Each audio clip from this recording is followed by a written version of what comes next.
C'est la rentrée. Septembre, c'est un peu...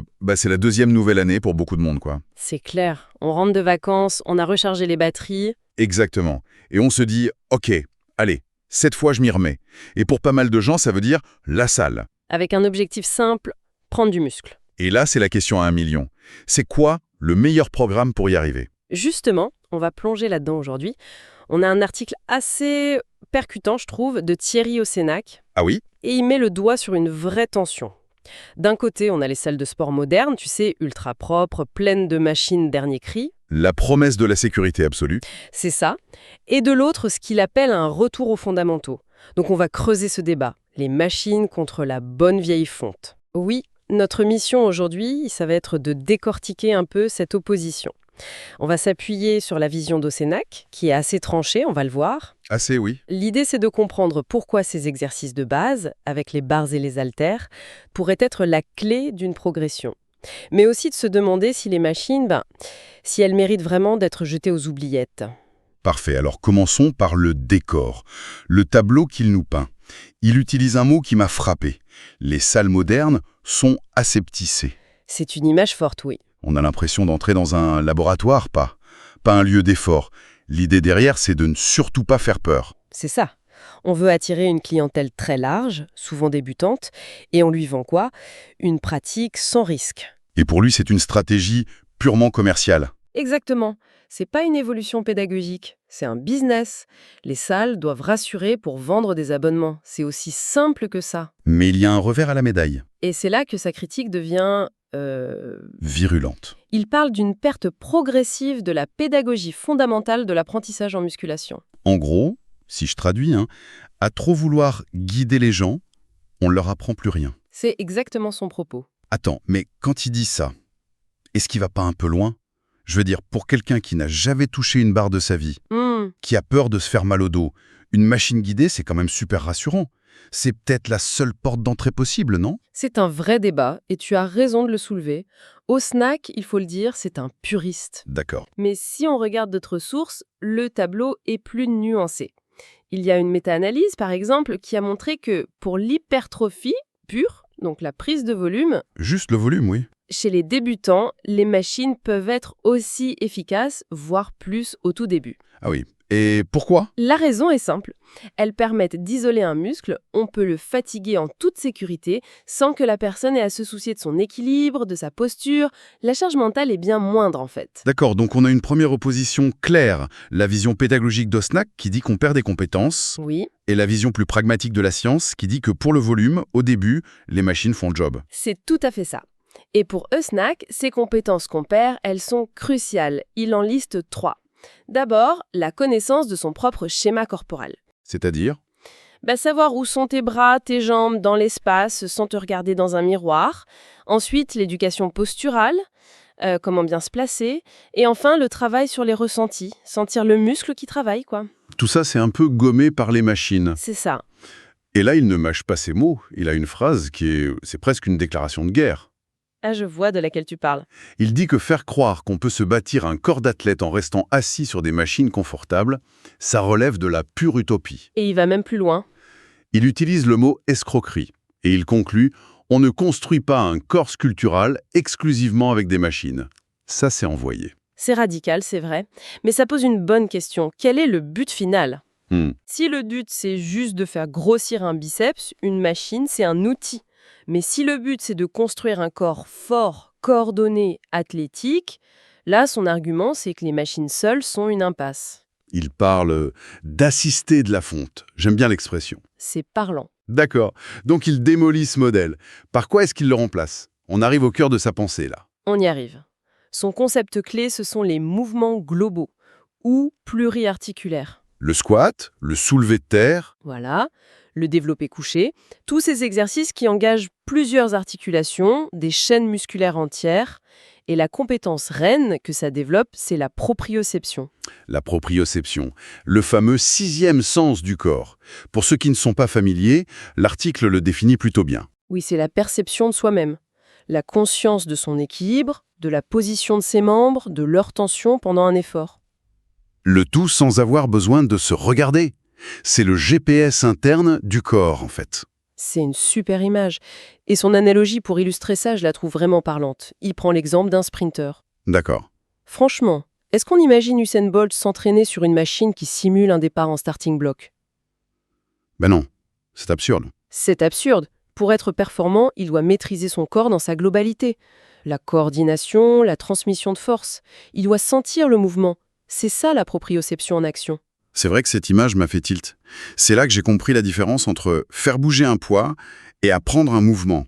C'est pas la même chose. Pas du tout. On ne demande pas à un pianiste d'apprendre sur un clavier qui appuie sur les touches à sa place. Il doit apprendre le toucher, la coordination. C'est la même philosophie. Absolument. Et les bénéfices qu'il liste découlent de cette idée. En travaillant avec des charges libres, on optimise les connexions entre le cerveau et les muscles. Le système nerveux devient plus efficace. Donc on devient plus fort de manière plus fonctionnelle. C'est le mot. On améliore sa stabilité, sa coordination, des qualités qui servent dans la vie de tous les jours.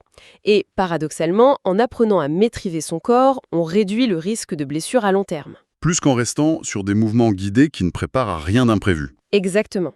Ok, allons dans le concret.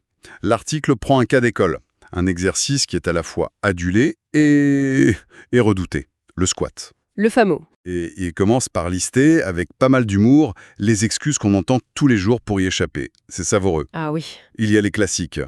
C'est dangereux pour mon dos. Mes genoux sont fragiles. Il y a aussi le « ça va me faire des grosses cuisses ». Ou ça va élargir ma taille. Et ma préférée, l'excuse ultime. C'est trop fatigant. Et puis il fait chaud aujourd'hui. Je crois qu'on a tous plaidé coupable sur celle-là au moins une fois. Carrément. Et donc, face à cette montagne de prétextes, quelle est sa défense du squat? Sa contre-argumentation est simple. Un squat, s'il est correctement exécuté et en l'absence de pathologie, n'est pas dangereux. Au contraire. Il le qualifie de mouvement le plus rentable du répertoire. Rentable parce qu'il ne sollicite pas que les jambes. C'est un orchestre musculaire. Un orchestre, j'aime bien. Oui, les quadriceps et les fessiers sont les solistes, bien sûr, mais pour que la mélodie soit juste, il faut les ischios et surtout toute la sangle abdominale et les muscles du dos qui travaillent comme des fous pour stabiliser le tronc. C'est d'une richesse incroyable. Et c'est là qu'il l'oppose à son alternative sur machine, la presse à cuisse. Exactement. Soyons honnêtes, c'est tentant. On s'assoit, on est calé, on peut mettre des charges énormes, on a l'impression d'être le roi du monde. C'est vrai. Qu'est-ce qu'on perd vraiment en choisissant la facilité de la presse à cuisse? On perd précisément tout ce qui rend le squat rentable. Sur la presse, le dos est soutenu, le besoin de stabilisation du tronc, il disparaît presque. On isole les quadriceps, c'est tout? On isole les quadriceps, oui, mais on désapprend au corps à travailler comme un tout. Le transfert de cette force dans une situation réelle, comme soulever un meuble, il est bien moindre. Le squat apprend au corps à être fort en position debout. Notre position de tous les jours, quoi. N'empêche que, pour quelqu'un qui veut juste des plus grosses cuisses, la presse permet de se concentrer à 100% dessus. Est-ce que c'est pas un outil valable?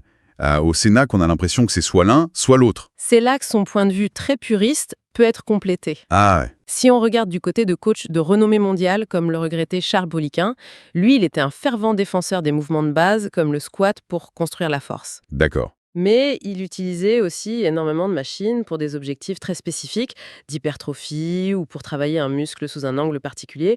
Pour lui, c'était pas l'un ou l'autre. C'était l'un et l'autre. C'était l'un et l'autre, utilisés intelligemment en fonction de l'objectif et du niveau. On arrive donc à une vision plus nuancée. Les charges libres pour la fondation, la force, la coordination, et les machines comme un outil de finition, d'isolation. Ou comme une porte d'entrée sécurisée pour les grands débutants. Voilà.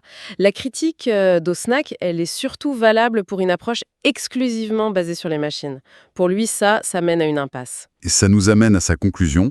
Son message, c'est un appel à ne pas avoir peur de ces exercices fondamentaux. Il dit qu'ils sont la clé de voûte de la progression. Pas seulement de la progression physique, mais aussi de la satisfaction. Et il insiste sur un point qu'on oublie souvent, le mental. L'aspect psychologique. Oui, il y a un côté presque ludique, chercher à maîtriser un mouvement complexe, à battre ses propres records. C'est un défi constant qui nourrit la motivation. C'est plus engageant que de suivre un circuit de machine en changeant juste la goupille de poids. Exactement.